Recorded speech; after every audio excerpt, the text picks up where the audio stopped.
Vai mūsu nākamajās 7 dienās aizsargās zvaigznes? Jautājums planetologam Aleksandram Sokolovam. Labrīt!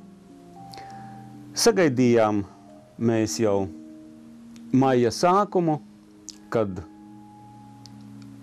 vesela grupa pozitīvu aspektu izveidojās un kompensē ļoti saspringtu citu konfigurāciju, kuru astrologi sauc par lielo krustu un kuru visi baidās.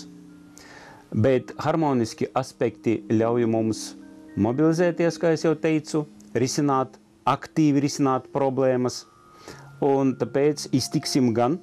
Un es gribēju brīdināt, ka tuvākās nedēļas laikā vienīgā diena, kad vispār ļoti jāuzmanās, sevišķi visur, kur ir mūsu bērni, tā ir sestdiena.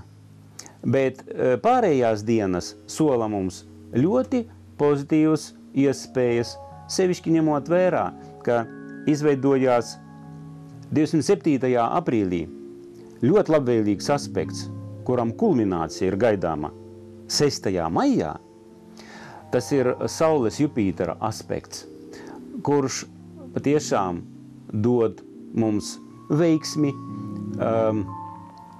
mēs varam iegūt labākus rezultātus. 2 reizes gadā darbojas šāds aspekts, un tuvākajās dienās 1 no 2 reizēm.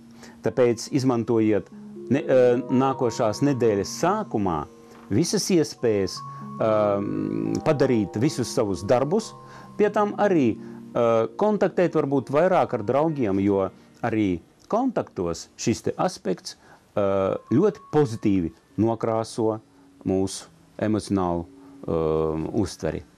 Veiksmi visiem!